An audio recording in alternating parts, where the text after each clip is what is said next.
तुषार, आपण अपडेट तुमच्याकडनं जाणून घेत राहणार आहोत।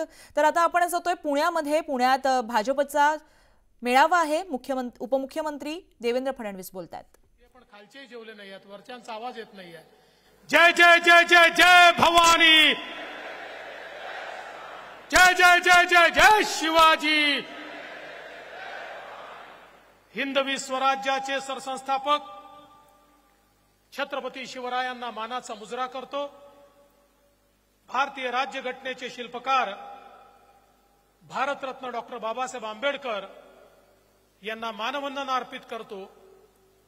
आपल्या या विशाल प्रदेश कार्यकारिणीमध्ये मंचावर उपस्थित असलेले, किंबहुना या सभागृहात उपस्थित असलेले, परंतु आता काही बैठका करतायत असे आपल्या सर्वांचे लाडके नेते, देशाचे गृहमंत्री माननीय अमितभाई शहाजी, सन्माननीय आपले प्रदेशाचे अध्यक्ष चंद्रशेखर बावनकुळेजी, माननीय शिवप्रकाशजी, माननीय भूपेंद्र यादवजी, माननीय अश्विनी वैष्णवजी, माननीय पीयूष गोयलजी, राष्ट्रीय महामंत्री माननीय विनोद तावडेजी, सन्माननीय आशिष शेलारजी, चंद्रकांत दादा पाटीलजी, रावसाहेब पाटील दानवेजी, अशोकराव चव्हाणजी, सुधीरभाऊ मुनगंटीवारजी, राधाकृष्ण विखे पाटीलजी, पंकजाताई मुंडे, रवींद्रजी चव्हाण, विजयाताई रहाटकर, गिरीशजी महाजन, मुरलीधरजी मोहोळ, रक्षाताई खडसे, मंगलप्रभात लोढाजी, सुरेश खाडेजी, विजयकुमार गावितजी, धीरज घाटेजी, राजेश पांडेजी,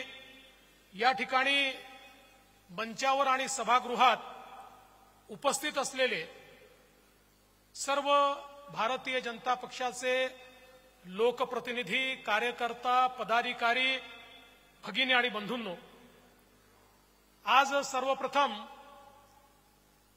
ही कार्यकारिणी या ठिकाणी पुण्यामध्ये होते आणि पुण्यामध्ये कार्यकारिणी होत असताना निश्चित गिरीश भाऊ बापट असतील, विश्वास गांगुर्डेजी असतील, आमच्या टिळकताई असतील, लक्ष्मणभाऊ जगताप असतील, असे अनेक आमचे नेते, कार्यकर्ते ज्यांनी जुन्या काळात, नवीन काळात भाजपला पुढे नेण्याचा प्रयत्न केला आणि नजीकच्या वर्ष 2 वर्षात जे आपल्यासोबत राहिले नाहीत त्यांची निश्चितपणे या ठिकाणी मी आठवण करतो आणि त्यांना आदरांजली देखील अर्पित करतो। आज खरं म्हणजे गुरुपौर्णिमा आहे। आपण म्हणतो गुरुर ब्रह्मा गुरुर विष्णू गुरुर्देवो महेश्वरा गुरुर साक्षात परब्रह्म तस्मै श्री गुरुवे नमः। गुरु पौर्णिमेच्या निमित्ताने अनेक लोक आपल्या गुरुचं दर्शन घेण्याकरता जातात। महाराष्ट्रात कोणी शिर्डीला जातं, कोणी शेगावला जातं, कोणी अक्कलकोटला जातं, वेगवेगळ्या ठिकाणी गुरुमाऊलीचं दर्शन घेण्याकरता लोक जातात। या सगळ्या गुरुमाऊलींना मी वंदन करतो, पण आज आपण सगळे या गुरुपौर्णिमेच्या दिवशी आपल्याला गुरुसारखी असलेली, मातेसारखी असलेली आपली पार्टी, आपला पक्ष भारतीय जनता पक्षाच्या अधिवेशनामध्ये या ठिकाणी आलो आहोत आणि आपल्या सगळ्यांना एकच गोष्ट शिकवली आहे की आपला गुरु कोण आहे? आपला गुरु आहे भगवा ध्वज, भगवी पताका ही आपला गुरु आहे। आणि म्हणून ह्या परमपवित्र भगव्या ध्वजाला देखील आज या निमित्ताने मी वंदन करतो, कारण हा भगवा ध्वज छत्रपती शिवाजी महाराजांचा आहे, हा भगवा ध्वज प्रभू श्रीरामांचा आहे, हा भगवा ध्वज प्रभू श्रीकृष्णाचा आहे आणि हा भगवा ध्वज भारत मातेचा, अखंड भारताचा ध्वज आहे। आणि म्हणून या गुरुला या निमित्ताने मी खऱ्या अर्थानं नमन करतो। आपण जर बघितलं तर आता चातुर्मास सुरू होतोय आणि आपल्याला सगळ्यांना कल्पना आहे चातुर्मास म्हणजे तपश्चर्येचा मास असतो। संपर्क, संवाद आणि तपश्चर्या याकरता चातुर्मासाचा उपयोग करायचा असतो आणि आपल्याला ह्या चातुर्मास संपर्क आणि संवादाचा मास करायचा आहे। आपल्याला ही समर्पणाचा मास म्हणून हा चातुर्मास या ठिकाणी साजरा करायचा आहे। मी आधीच सांगितलं या अधिवेशनाचं हे स्थान ऐतिहासिक आहे. एका दृष्टीने भारतीय जनता पक्षाकरता मागाशी आपले अध्यक्ष बावनकुळे साहेबांनी सांगितलं 2013ला याच ठिकाणी आपण असंच अधिवेशन घेतलं आणि 14ला पूर्ण बहुमताने निवडून आलो आणि आता पुन्हा इथेच अधिवेशन घेतोय. आणि मी तुम्हाला दाव्यानं सांगतो, आजची तारीख लिहून ठेवा. देवेंद्र फडणवीसनी म्हटलं होतं लिहून ठेवा, या विधानसभेनंतर पुन्हा एकदा महाराष्ट्रामध्ये महायुतीचंच सरकार निवडून येईल. ही पुण्यभूमी आहे. छत्रपती शिवरायांच्या पावन स्पर्शाने पुनीत झालेली भूमी आहे. हे शिक्षणाचं माहेरघर आहे, हे तंत्रज्ञानाचं माहेरघर आहे, हे समाज सुधारकांचं माहेरघर आहे. अशा या पुण्यातनं जो विचार निघतो तो गावागावापर्यंत पोचतो. आज भारतीय जनता पक्षाचा विचार पुन्हा एकदा गावागावापर्यंत पोचवण्याकरता आपण सगळे लोक या ठिकाणी आलो. आपल्याला कल्पना आहे, आपण 2014ची निवडणूक लढलो, 19ची लढलो, 24ची लढलो. 14च्या निवडणुकीत लोकांचा निर्धार आपण बघितला. 19च्या निवडणुकीमध्ये लोकांचा पाठिंबा आपण बघितला आणि 24च्या निवडणुकीमध्ये देखील जनता आपल्या पाठीशी होती. आत्ताच या ठिकाणी माननीय रावसाहेब पाटील दानवे यांनी मोदीजींच्या अभिनंदनाचा प्रस्ताव मांडला. आशिषजींनी अत्यंत समर्थपणे त्या प्रस्तावाला समर्थन दिलं. आपण एक गोष्ट लक्षात ठेवली पाहिजे, 2014ची जी काही निवडणूक आहे, ही निवडणूक मी यापूर्वी देखील सांगितलं, आपण 3 पक्षाच्या विरुद्ध लढत नव्हतो, आपण 4 लोकांच्या विरुद्ध लढत होतो. ज्याच्यामध्ये 3 पक्ष होते त्यांची आपल्याला हरवण्याची ताकद नव्हती. 4था जो पक्ष होता तो होता फेक नरेटिव्ह, खोटा नरेटिव्ह, ज्याच्या विरुद्ध लढताना कुठेतरी आम्ही कमी पडलो. आणि म्हणून बावनकुळे साहेबांनी सांगितलंय खरं आहे, आम्ही जिंकतो नाही तर आम्ही शिकतो. आम्ही शिकलो.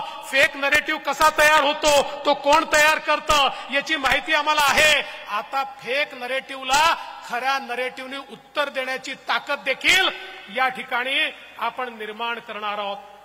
आणि म्हणून लक्षात घ्या, आपला जो काही पराभव या ठिकाणी झाला केवळ 0.3% झाला. म्हणजे 43.6%, 43.6% आपल्याला आणि 43.9% महाविकास आघाडीला. 0.3%मुळे आपल्या 17 जागा आणि त्यांच्या 31 जागा आल्या. मगाशीच बावनकुळे साहेबांनी सांगितलं 12 जागा भारतीय जनता पक्षाच्या अशा आहेत, 12 जागा ज्या मात्र 3% कमी मतांनी त्या ठिकाणी पडल्या आहेत. 7 जागा अशा आहेत 2% कमी मतांनी पडल्या आहेत. 4 जागा अशा आहेत 1% देखील कमी मतांनी ज्या पडलेल्या आहेत. म्हणजे थोडी मेहनत करण्याची गरज आहे, थोडी मेहनत. कुठेतरी मी असं म्हणणार नाही आम्ही मेहनत केली नाही, मेहनत केली, पण त्याच वेळी जो फेक नरेटिव्ह तयार होत होता त्याला इफेक्टिव्ह उत्तर आम्ही देऊ शकलो नाही. या देशामध्ये जेव्हा जेव्हा आरक्षणाची सीमा संपली, भारतरत्न डॉक्टर बाबासाहेब आंबेडकरांनी आरक्षण एका विविक्षित काळाकरता दिलं होतं. ते आरक्षण संपलं, अटलजींचं सरकार होतं. अटलजींनी त्यावेळी आरक्षणाची सीमा वाढवण्याचा निर्णय घेतला. आज जे आरक्षण चाललेलं आहे, अटलजींनी घेतलेला निर्णय आणि त्यानंतर मोदीजींनी घेतलेला निर्णय, पुन्हा एकदा मोदीजींनी आरक्षणाची सीमा वाढवली. म्हणून या देशामध्ये आमच्या संविधानाने दिलेलं आरक्षण आजही सामान्य माणसाला मिळतं आहे. पण एक खोटा नरेटिव्ह तयार करायचा की हे निवडून आले तर हे आरक्षण रद्द करणार, हे संविधान बदलणार, अशा प्रकारचा फेक नरेटिव्ह हा मोठ्या प्रमाणात या ठिकाणी चालवण्यात आला. पण बंधू भगिनींनो लक्षात ठेवा, जे खोटं असतं त्याचं वय मोठं नसतं, जे खरं असतं त्याचंच वय मोठं असतं. खोटं एखाद्या निवडणुकीत चालतं. यांचा विजय हा एखाद्या फुग्यासारखा आहे. माझ्या कार्यकर्त्यांनी जर केवळ टाचणी लावली ना, हा फुगा फुटू शकतो. हा फुगा फोडण्याची सुरुवात विधान परिषदेच्या निवडणुकीत आम्ही केली आहे. आम्ही विधान परिषदेच्या निवडणुकीत एक टाचणी लावली, यांचा फुगा फुटला हे सांगत होते. आता महायुतीची मतं फुटणार, महायुतीचे आमदार आमच्याकडे येणार, इतके आमदार आमच्या संपर्कात आहेत, इतके आमदार आमच्याकडे येणार. अरे महायुतीचे सोडा, तुमचेच 20 आमदार आमच्याकडे कधी आले तुम्हाला समजलं नाही. हा फुगा फुटलाय आणि हा फुगा आता पुन्हा एकदा तुम्हाला टाचणी लावायची आहे. यांचा इतिहास काय आहे? यांचा इतिहास योजना बंद करण्याचा इतिहास आहे. मगाशी बावनकुळे साहेबांनी सांगितलं, आपल्या सरकारच्या सगळ्या चांगल्या योजना यांनी बंद केल्या. जलयुक्त शिवार सारखी योजना असेल, मेट्रो सारखी योजना असेल, प्रधानमंत्री आवास योजनेसारखी योजना असेल, सगळ्या योजना यांनी बंद केल्या. बंधू भगिनींनो, आज पुन्हा एकदा आपल्या महायुतीच्या सरकारनं अशा योजना आणलेल्या आहेत की जनमानसाच्या मनामध्ये ज्या योजना घर करतील अशा योजनांची सुरुवात आपण केली आहे. आपल्याला माहिती आहे, लाडकी बहीण योजनेसारखी योजना आमच्या बहिणींच्या सन्मानाची योजना, ही मदतीची योजना नाही आहे. ज्या आमच्या मातृशक्तीने, ज्या बहिणींनी इतके वर्ष या ठिकाणी संघर्ष केला आणि आज आपल्या पायावर उभ्या राहत आहेत, त्या बहिणींचा सन्मान करण्याकरता लाडकी बहीण योजना आपण आणली आणि जवळपास 3.5 कोटी महिलांना थेट त्यांच्या खात्यामध्ये महिन्याला 1500 रुपये देण्याचं काम आपलं सरकार या ठिकाणी करणार आहे. हे किती नाटकी लोक आहेत बघा, लबाड आहेत, लबाड. सभागृहात सांगतात आम्ही योजना बंद करू, सभागृहात सांगतात ही चालू शकणार नाही, सभागृहात सांगतात ही खोटी योजना आहे. आणि गावामध्ये सगळ्यात पहिलं पोस्टर यांचंच, आणि हेच लाडकी बहीण योजना, आणि खाली स्वतःचं पोस्टर लावून फिरतात. हा कोर्टात पण चालले, योजनेच्या विरुद्ध कोर्टातही चालले आणि पोस्टर मात्र स्वतःचं लावतात. पण मी भारतीय जनता पक्षाच्या नेत्यांना आणि कार्यकर्त्यांना विनंती करणार आहे, अरे तुम्ही सांगा ना, आपली योजना आहे, आपल्या सरकारची योजना आहे.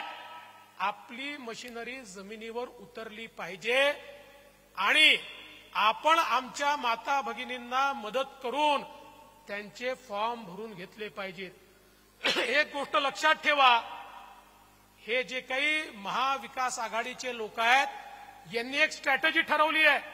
त्यांची स्ट्रॅटेजी काय आहे? ते लोक महिलांचे फॉर्म भरून घेणार आहेत आणि फॉर्मच सबमिट करणार नाही आहेत. आणि मग त्या महिलांच्या मनामध्ये कुठेतरी सरकारच्या विरुद्ध रोष तयार करायचा की बघा तुमचा फॉर्म भरला होता पण सरकारने तुम्हाला पैसे दिले नाहीत. त्यामुळे महिलांनाही सांगा, हे जे लबाड या ठिकाणी तुमच्याकडे येऊन फॉर्म भरून घेतायत, हे तुमचा फॉर्म सरकारकडे सादरच करणार नाही आहेत. त्यामुळे उद्या जर तुम्हाला त्या ठिकाणी पैसे मिळाले नाहीत तर दोष आम्हाला देऊ नका. चुकीच्या पद्धतीनं जे लोक ऑफिशियल फॉर्म नाही आहेत, यांनी स्वतः छापलेले फॉर्म आहेत, त्या फॉर्मवर सह्या घेऊन राहिले आहेत आणि एक प्रकारे ही योजना कशी फसेल हा प्रयत्न यांचा चाललेला आहे. आपल्याला ही योजना यशस्वी कशी होईल हे बघितलं पाहिजे. मी चंद्रकांत दादांचं अभिनंदन करेन. आपल्या शिंदे साहेबांच्या नेतृत्वात जे आपलं सरकार आहे, या सरकारमध्ये आमच्या मुलींना 100% मुलींना उच्च शिक्षणात 100% फी सवलत देण्याचं काम हे आपल्या सरकारने केलं. खासगी कॉलेजमध्ये त्या ठिकाणी जी फी लागते ती 100% फी आता राज्य सरकार भरणार आहे. माझ्या लहान मुलींना, बहिणींना आता कॉलेजमध्ये उच्च शिक्षण घेण्याकरता स्वतःच्या घरातून एक पैसा लागणार नाही, अशा प्रकारची योजना या ठिकाणी आणली आहे. आमच्या गृहिणींकरता 3 सिलेंडर हे मोफत देण्याची योजना या ठिकाणी आणलेली आहे. खरं म्हणजे इतका खोटा नरेटिव्ह पसरवतात. म्हणाले सिलेंडरच्या किमती वाढल्या. 2013 सालच्या किमती ज्यावेळेस आम्ही दाखवल्या त्या याहीपेक्षा जास्त होत्या. त्यावेळी हे चूप बसतात. पण आपण अनेक लोक अशी आहोत की जे उत्तरच देत नाही. मी एक गोष्ट आत्मचिंतन करतोय, कदाचित मीडिया दाखवेल तर दाखवू द्या, पण आपला एक प्रॉब्लेम आहे आणि तो प्रॉब्लेम असा आहे की आपल्यापैकी प्रत्येकाला उत्तर देता येतं, पण तो आदेशाची वाट पाहतो. आदेश आला तर देईन, नाही तर देणार नाही. मी तुम्हाला एक गोष्ट सांगतो, आज तुम्हाला परवानगी देतो, ज्याला बॅटिंग करायची आहे बॅटिंग करा. मैदानात उतरा. अट एकच आहे, एकच अट आहे, हिट विकेट व्हायचं नाही. जे फुटबॉल खेळतात त्यांना माहिती आहे, सेल्फ गोल करायचा नाही. काही लोक बोलायला उतरले की समोरच्यावर बोलायच्या ऐवजी आपल्यावरच बोलून जातात. म्हणजे असं काही बोलतात की 4 दिवस त्याचीच उत्तरं द्यावी लागतात. तेवढं सोडून करा. बाकी आदेश विचारू नका, मैदानात उतरा, ठोकून काढा.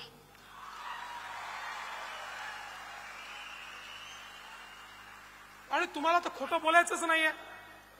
बघा, खरं बोलायला विचार करावा लागत नाही, खोटं बोलायला खूप विचार करावा लागतो. त्यांना खोटं बोलायचं आहे, तुम्हाला खरं बोलायचं आहे.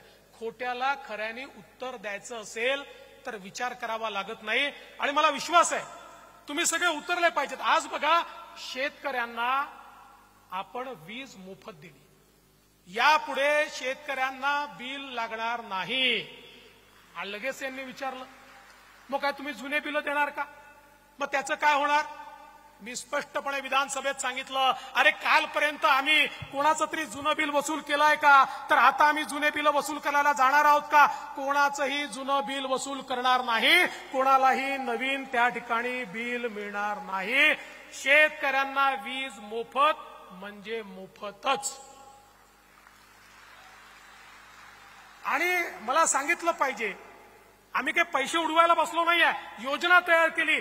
या देशातला हा इतिहास ठरेल की गेल्या 1.5 वर्षामध्ये आमच्या शेतकऱ्यांना 16,000 मेगावॅट वीज लागते, त्यातल्या 9,000 मेगावॅटला सोलरवर आणण्याचं काम आम्ही सुरू केलं आहे, जे 18 महिन्यात पूर्ण होईल. पुढच्या 3 महिन्यात उरलेल्या 7,000 मेगावॅटचं काम आम्ही सुरू करतोय. म्हणजे पुढच्या 2 वर्षामध्ये शेतकऱ्याकडे जाणारी विजेचं एकूण एक युनिट हे सोलरचं असणार आहे. आज जी 7 रुपयाला वीज पडते ती आम्हाला 2 रुपये 80 पैशाला पडणार आहे. म्हणजे आमच्या शेतकऱ्याला जी मोफत वीज देतोय, आजची जी सबसिडी आहे त्यात कुठलीही वाढ न करता आम्ही शेतकऱ्याला मोफत वीज देणार आहोत. आम्ही राज्याच्या हिताचा विचार करून आणि शेतकऱ्याच्या हिताचा विचार करून या ठिकाणी हा कार्यक्रम हातामध्ये घेतलाय. आज आमच्या मंगलजींच्या मंत्रालयाच्या माध्यमातून युवा प्रशिक्षणाची योजना आपण आणली. 10 लाख युवकांना प्रशिक्षणाकरता त्या ठिकाणी स्टायपंड आपण देणार आहोत. म्हणजे कुठल्याही आस्थापनेने त्यांना नोकरीत घ्यायचं आणि त्यांना नोकरीत घेतलं तर त्यांचा 10,000 रुपये महिना पगार हा राज्य सरकार त्या ठिकाणी देणार आहे. त्या आस्थापनेला तो द्यावा लागणार नाही. आणि त्यातनं त्यांनी शिकल्यानंतर त्यांना जे सर्टिफिकेट मिळेल, त्यांना एकतर तिथेच परमनंट नोकरी मिळेल, नाहीतर दुसरीकडे मिळेल, किंवा त्यांना स्वतःचा व्यवसाय सुरू करता येईल. 10 लाख तरुणांना रोजगार देण्याची योजना या ठिकाणी आपण आणलेली आहे.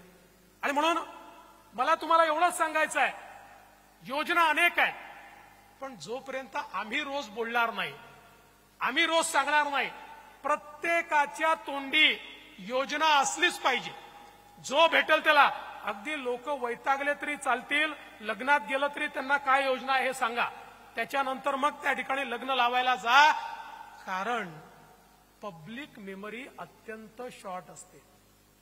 आपण काल काय बोललो हे आज लोकांना लक्षात राहत नाही. आणि चांगलं जे असतं, सकारात्मक जे असतं ते इको पण होत नाही. सकारात्मक गोष्टी इको करायला त्रास असतो, नकारात्मक गोष्टी या पटकन इको होतात. आणि म्हणून त्या दृष्टीने देखील आपल्याला निश्चितपणे मोठ्या प्रमाणात आता प्रयत्न करावे लागणार आहे. मी एक गोष्ट आपल्या लक्षात आणून देतो. बघा, ज्यावेळी हा सगळा फेक नरेटिव्ह चालला होता, आपल्यापैकी अनेकांच्या लक्षात आलं असेल, काही लोक, काही सोशल मीडियावरचे लोक हे त्या ठिकाणी आपल्या विरुद्धचा फेक नरेटिव्ह चालवत होते. एक लक्षात घ्या, हे छोटं षडयंत्र नाहीये, ही या 4-5-10 लोकांची अवकात पण नाही आहे की एवढा मोठा इको ते करतील. याच्या पाठीमागे फार मोठं षडयंत्र आहे. आज ज्या प्रकारचे अल्गोरिदम्स या ठिकाणी तयार करून आणि हे सगळं लोकांपर्यंत खोटं पोचलं पाहिजे अशा प्रकारचं षडयंत्र झालं. हे काही मुठभर लोकांच्या बसचा रोग नाही आहे. याच्या मागे त्या शक्ती आहेत ज्या शक्तींना असं वाटतं भारत मजबूत नाही झाला पाहिजे, ज्या शक्तींना वाटतं मोदीजी प्रधानमंत्री राहिले तर हा देश जगामधला सर्वोत्तम देश होईल. ज्यांना हे माहिती आहे की मोदीजींसमोर आता आपला देश टिकाव धरू शकणार नाही, अशा अनेक प्रवृत्ती एकत्रित आल्या आहेत. आणि या प्रवृत्तींनी या ठिकाणी या देशामध्ये परिवर्तन व्हावं म्हणून मदत केली आहे. हे षडयंत्र देखील हळूहळू बाहेर येत आहे. आणि म्हणून आज ज्या प्रकारच्या लढाईला आपण सामोरं जातो, ठीक आहे त्यांनी त्यावेळी केलं, आम्ही बेसावध होतो, पण मी तुम्हाला एवढं निश्चितपणे सांगतो आता तेवढीच ताकदीची तयारी आपण देखील केली आहे. आता चिंता करण्याचं कारण नाही आहे. फेक नरेटिव्हला थेट नरेटिव्हने उत्तर देण्याची ही सगळी इकोसिस्टीम आपण तयार करतो. पण तुमच्याकडनं अपेक्षा आहे, पुन्हा तुमच्याकडनं अपेक्षा आहे, भारतीय जनता पक्षाचे कार्यकर्ते किती आहेत, पदाधिकारी किती आहेत. म्हणजे असं सांगतायत की एकदा स्वातंत्र्यवीर सावरकरांनी असं म्हटलं होतं की सगळे भारतीय थुंकले तरी देखील इंग्रज वाहून जातील. असं आपल्यापैकी प्रत्येकाने रोज एक जरी पोस्ट केली ना तरी देखील फेक नरेटिव्ह संपून जाईल, एक पोस्ट. पण दुर्दैवाने, आणि परत मोकळ्यापणाने बोलतो, मला माफ करा, आमचे लोकप्रतिनिधी देखील करत नाही. आज लोकप्रतिनिधींचे हँडल बघा. अरे बाबांनो, लक्षात घ्या, लढाई जमिनीवर लढतोय आपण, पण त्याच सोबत ही लढाई टेक्नॉलॉजीची झाली आहे, त्याच सोबत ही व्हर्च्युअल झाली आहे. तुमच्या विरुद्धचा खोटा नरेटिव्ह लोकांपर्यंत टेक्नॉलॉजीने पोहोचवलेला आहे. त्याला जर तुम्ही उत्तर दिलं नाही तर तुम्ही जमिनीवर मेहनत करावीच लागेल. ती करतोच, श्रम आहेतच, पण त्याच्यासोबत याचंही उत्तर जर आपण दिलं नाही तर आपण याचा मुकाबला करू शकणार नाही. बंधू भगिनींनो, मला विश्वास आहे की तुम्ही सगळ्यांनी जर गांभीर्याने घेतलं तर एक मोठं परिवर्तन या ठिकाणी निश्चितपणे होऊ शकतं. आज खरं म्हणजे राज्यामध्ये एक विचित्र अशा प्रकारची स्थिती आहे. ही अशी स्थिती आपण राज्यात कधीच बघितली नव्हती. समाजामध्ये एक मोठी दुफळी तयार झाली आहे. अनेक समाज एकमेकासमोर उभे आहेत आणि दुर्दैवाने या राज्यातल्या काही नेत्यांना असं वाटतं की हे समाज एकमेकासमोर उभे राहिले तरच आपण निवडून येऊ शकतो, म्हणून त्याच्यामध्ये पेट्रोल टाकण्याचं काम काही राज्यकर्ते करतायत. खरं म्हणजे एक गोष्ट लक्षात घेतली पाहिजे, अरे निवडणुका येतील जातील, एखादं सरकार बनेल राहणार नाही, सरकार येतात जातात, पण समाज एकसंघ राहायला पाहिजे. समाज जर असा दुफळीत राहिला, एखाद्या निवडणुकीत तुमची पोळी भाजली जाईल, पण एकदा समाजामध्ये दुफळी राहिली तर किमान 3 पिढ्या ती दुफळी तुम्हाला दूर करता येत नाही. कुठे आम्ही समाजाला आमच्या नेतो, काय नेमकं आम्ही करतो, याचा देखील विचार झाला पाहिजे. भारतीय जनता पक्षाने नेहमी स्पष्ट भूमिका ठेवली आहे. मराठा समाजामधला जो गरीब मराठा आहे याला आरक्षण मिळालं पाहिजे, ही पहिल्या दिवशीपासून भाजपची भूमिका आहे. माझा सवाल आहे, आरक्षणाची लढाई सुरू कधी झाली? 1982 साली त्या ठिकाणी स्वर्गीय अण्णासाहेब पाटलांनी काँग्रेसच्या मुख्यमंत्र्यांना भेटून सांगितलं की तुम्ही आरक्षण दिलं नाही तर माझा जीव मी संपवीन. त्या मुख्यमंत्र्यांनी सांगितलं नाही देत, आणि त्या ठिकाणी स्वर्गीय अण्णासाहेब पाटलांनी स्वतःला गोळी मारून घेतली. मराठा आरक्षणाचा पहिला बळी जर कोणी होते तर ते स्वर्गीय अण्णासाहेब पाटील होते. 1982 साली. 1982 सालापासनं 2014 साली आपलं सरकार येतपर्यंत इतकी सरकारं आली, त्यातली जास्तीत जास्त सरकारं एक सोडलं तर काँग्रेसची होती किंवा आताच्या शरद पवार साहेबांची सरकार होती. 4 वेळा पवार साहेब स्वतः मुख्यमंत्री होते. का मराठा आरक्षण दिलं नाही? 82 सालापासून का मराठा आरक्षण दिलं नाही, माझा सवाल आहे. अरे अण्णासाहेब पाटलांनी जर 1982 साली स्वतःला गोळी मारून घेतली होती, तुम्ही 4 वेळा त्या ठिकाणी रेकॉर्डवर सांगितलं मराठ्यांना आरक्षणाची गरज नाही. मी नाही बोललो, कोण बोललं? सगळ्या महाराष्ट्राला माहिती आहे, सगळ्या महाराष्ट्राला हे माहिती आहे. पण आता मतांकरता दुफळी निर्माण करण्याचं काम चाललेलं आहे. हो, आम्ही आरक्षण दिलं, आम्ही आरक्षण दिल्यावर ते हायकोर्टात ते टिकवलं आणि जोपर्यंत आमचं सरकार होतं सुप्रीम कोर्टात 3 वेळा केस लागली, सुप्रीम कोर्टाने स्टे द्यायला नकार दिला. जोपर्यंत आम्ही होतो सुप्रीम कोर्टामध्ये देखील आम्ही आरक्षण टिकवून दाखवलं. पण दुर्दैवाने तुमचं महाविकास आघाडीचं उद्धव ठाकरेजी आणि शरद पवारजींचं सरकार आलं आणि मराठा आरक्षण त्या ठिकाणी गेलं. त्याला प्रोटेक्ट करण्याकरता कुठलाही प्रयत्न केला नाही. पुन्हा एकनाथराव शिंदेजींचं सरकार आलं, भारतीय जनता पार्टी, शिवसेना, राष्ट्रवादी, आम्ही पुन्हा मराठा समाजाला 10% आरक्षण त्या ठिकाणी दिलं. आज भरती चाललेली आहे. पोलीस भरतीमध्ये आपण बघा, हजारो तरुण आता मराठा समाजाचे त्यांची भरती झाली आहे. हजारो तरुणांची वेगवेगळ्या खात्यांमध्ये त्या ठिकाणी भरती झालेली आहे. हे सगळं होत असताना देखील ज्या प्रकारे मराठा आरक्षणाचं राजकारण चाललंय, आज मी अण्णासाहेब पाटलांचे चिरंजीव नरेंद्र अण्णासाहेब पाटील यांचं अभिनंदन करेन. अरे आम्ही त्या ठिकाणी अण्णासाहेब पाटील आर्थिक विकास महामंडळाची घोषणा केली, त्याला आम्ही निधी दिला. आज परिस्थिती काय आहे मला सांगताना आनंद वाटतो. या महामंडळाने 1 लाख मराठा तरुणांना उद्योजक बनवून दाखवलं. 1 लाख मराठा तरुणांना उद्योजक बनवून दाखवलं. आज सारथीच्या माध्यमातून ज्यावेळी तरुण पुढे येतात, म्हणतात सारथी होतं म्हणून आम्ही आयएस झालो. मला आनंद होतो, आम्हाला सगळ्यांना आनंद होतो, कारण आपल्या सरकारने सारथी सुरू केलं. पवार साहेबांच्या आणि उद्धव ठाकरेंच्या सरकारने सुरू केलेलं नाहीये. पण बंधू भगिनींनो, जे काही आंदोलन चाललंय, मनोज जरांगे पाटलांना माझा सवालच नाहीये. माझा सवाल उद्धव ठाकरे, शरद पवार साहेब आणि नाना पटोले यांना आहे. आणि सोपा सवाल आहे की तुम्ही एकदा हे जे आंदोलन चाललेलं आहे, या आंदोलनामध्ये तुमची भूमिका स्पष्ट करा. तुम्ही सांगा की मराठा समाजाला ओबीसी मध्ये आरक्षण देण्याकरता शरद पवार साहेब, उद्धव ठाकरे साहेब आणि नाना पटोले साहेब तुमचं यश आहे का, तुमचं समर्थन आहे का? एकदा हे स्पष्ट करा. ही दुटप्पी भूमिका सोडा. चित भी मेरी, पड भी मेरी, खडा तो मेरे बाप का, ही जी भूमिका तुम्ही मांडताय ही सोडा. या ठिकाणी मराठ्यांनाही वेडं करायचं, ओबीसींनाही वेडं करायचं, दोघांनाही झुंजवत ठेवायचं, दोघांनाही भांडत ठेवायचं. अरे आम्हाला तर शिव्या खायची सवय आहे, आम्ही घाबरत नाही. आणि समाजाला न्याय देण्याकरता किती शिव्या खाव्या लागल्या तरी आमची त्याची तयारी आहे. पण तुमचा बुरखा फाडल्याशिवाय राहणार नाही. हा खोटारडेपणा, हा समोर आळावाच लागेल. आणि हा जर आला नाही, ये पब्लिक है, ये सब जानती है.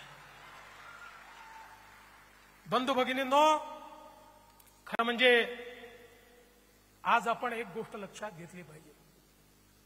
या निवडणुकीमध्ये जसा एक फेक नरेटिव्ह आपल्या समोर आला, तसंच एक वेगळ्या प्रकारचं कन्सॉलिडेशन देखील आपल्या समोर आलेलं आहे.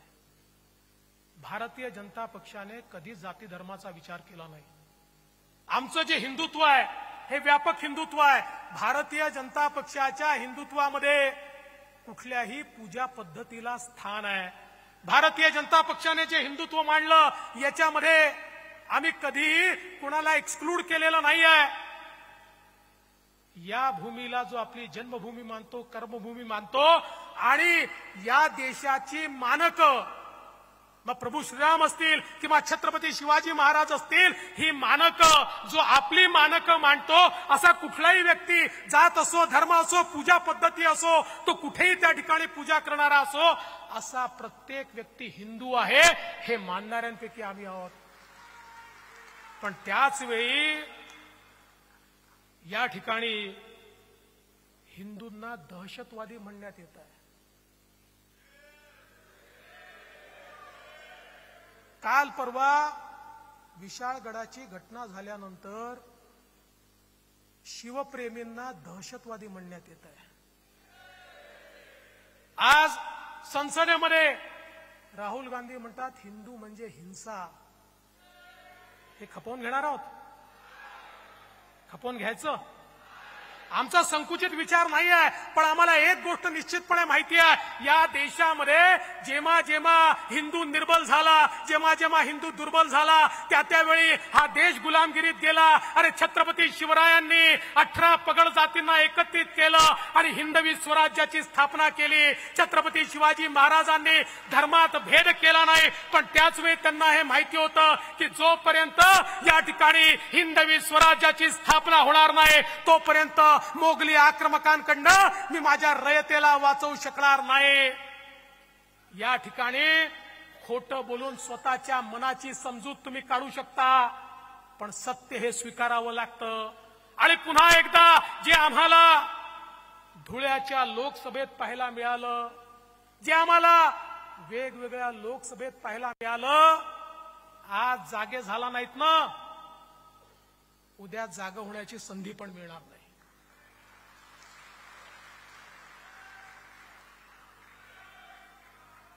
आणि मी एक गोष्ट निश्चितपणे आपल्याला सांगतो,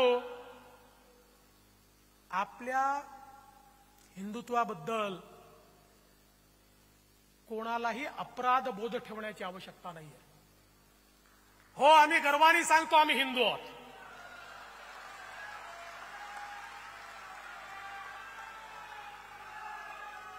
आणि हिंदुत्व म्हणजे सहिष्णुता आहे. या देशाने, या हिंदूंनी दाखवून दिलं, जगभरातनं ज्या लोकांना त्या ठिकाणी बाहेर काढलं त्या सगळ्यांना जागा देणारा हाच हिंदुस्थान होता. आज ते सगळे या देशामध्ये गुण्या गोविंदाने राहतात. अरे पाकिस्तानपेक्षा मुस्लिम समाज या हिंदुस्थानात अधिक चांगल्या प्रकारे राहतोय, कारण या ठिकाणच्या हिंदू समाजाने कधीच भेदभाव केला नाही. पण याचा अर्थ आमचं अस्तित्व संपवण्याचा प्रयत्न कोणी करणार असेल तर ते देखील या ठिकाणी सहन केलं जाणार नाही, हे देखील आपण लक्षात घेतलं पाहिजे. आणि म्हणून लक्षात घ्या, एक गोष्ट लक्षात घ्या, प्रभू श्रीराम ज्यावेळेस लढत होते, एक वेळ अशी आली रावणाचा निपात होतच नव्हता, पण प्रभू श्रीरामांनी रणांगण सोडलं नाही, ते प्रयत्न करत राहिले. आणि शेवटी विभीषणाने खरी गोम सांगितली, रावणाच्या नाभीमध्ये बाण मारा, रावणाचा निपात होईल. आजचा रावण कोण आहे? आजचा रावण फेक नरेटिव्ह आहे. त्याच्या बेंबीत बाण मारला की पुन्हा सत्तेमध्ये आपण त्या ठिकाणी परत येऊ. आणि म्हणून मी तुम्हाला एवढीच विनंती करण्याकरता आलो आहे, फार कमी 2 लाख मतांचा फरक आहे. 2 लाख. अरे 2 लाख मतं तर ज्या दिवशी आम्ही लाडकी बहीण योजना घोषित केली ना त्याच दिवशी वाढले.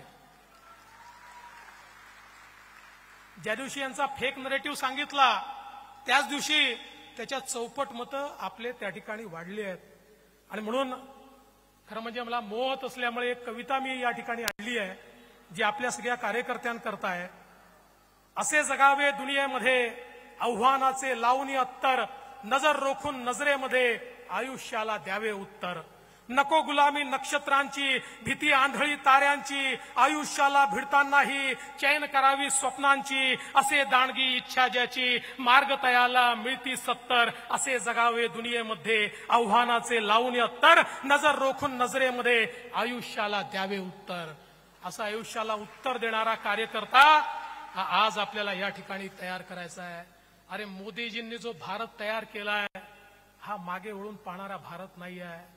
हा 5 ट्रिलियन इकॉनॉमी पूर्ण करतोय, हा 7 ट्रिलियन इकॉनॉमीकडे चाललाय. 25 कोटी गरिबांना गरिबीतनं बाहेर काढलेला आहे. हा भारत कोणी या ठिकाणी थांबवू शकत नाही, अशा प्रकारची ही अवस्था आहे.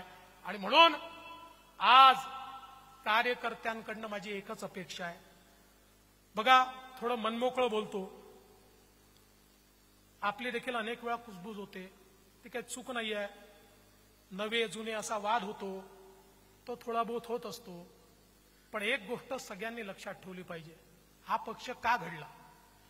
या पक्षामध्ये वर्षानुवर्ष काम करणारे 90% कार्यकर्ते असे आहेत, 90% ज्यांना हे माहिती आहे आम्हाला जीवनामध्ये काहीच मिळणार नाही, तरी ते काम करतात. कारण ते व्यक्तीकरता काम करत नाहीत, ते विचारांकरता काम करतात. ते व्यक्तीकरता काम करत नाहीत, ते विचारांकरता काम करतात. बघा,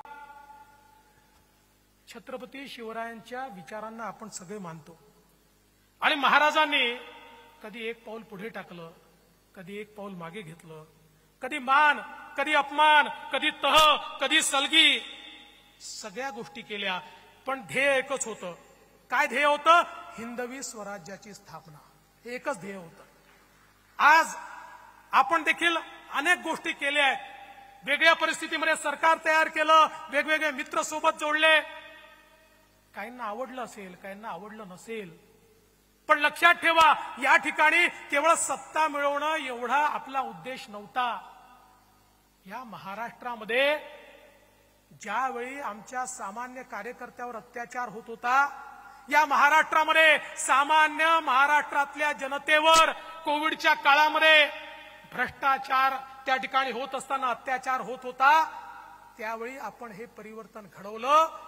आणि परिवर्तन घडवताना बाळासाहेब ठाकरे, सद्य हिंदू हृदय सम्राट, यांच्या विचारांवर चालणारे, खऱ्या अर्थानं त्यांच्या विचाराचं प्रतिनिधित्व करणारे एकनाथराव शिंदेजी यांना आपण सोबत घेतलं. नंतरच्या काळामध्ये अजितदादांना देखील आपण सोबत घेतलं. हे खरं आहे, त्या राष्ट्रवादी सोबत आपण खूप संघर्ष केला. त्यामुळे अनेकांना असं वाटलं ज्यांच्याशी संघर्ष झाला आता त्यांच्याशी सलगी कशी करायची. पण ध्येय ज्यावेळेस स्पष्ट असतं त्यावेळी त्या ध्येयाकडे जाताना कधी 2 पावलं पुढे टाकावे लागतात, कधी 2 पावलं मागे टाकावे लागतात, कधी तह करावा लागतो, कधी सलगी करावी लागते. त्यामुळे एवढं लक्षात ठेवा, देवेंद्र फडणवीसला सागर बंगला मिळाला किंवा तो मिळावा याकरता हे सरकार आपण आणलेलं नाहीये, तर माननीय आपले प्रधानमंत्री मोदीजी ज्या प्रकारे देशाला पुढे नेत आहेत त्या त्यांच्या वाटचालीमध्ये महाराष्ट्र त्यांच्या सोबत राहायला पाहिजे. म्हणून हे परिवर्तन या ठिकाणी आपण सगळ्यांनी केलं आहे. आणि म्हणून आपल्या मनामधले किंतु परंतु काढून टाका. मला रोज 100 SMS येतात आणि इतके सल्ले देतात लोक. जो काम करतो त्यांनी सल्ला दिला पाहिजे, त्याला तो अधिकार आहे. पण अलीकडच्या काळात सल्ले देणारे वाढले आहेत. काम करणाऱ्यांपेक्षा सल्ले 2च गट आहेत, 2 वेगवेगळे आहेत. काही लोक फक्त सल्लेच देतात आणि काही लोक कामच करतात. सल्ले जरूर द्या, पण सल्ला देत असताना आपण काय करतोय. सगळं नेत्यांनी करावं असं नाही आणि सगळं कार्यकर्त्यांनी करावं असं देखील नाही. आपल्याला सगळ्यांना एकजुटीनं या ठिकाणी समोर यावं लागेल.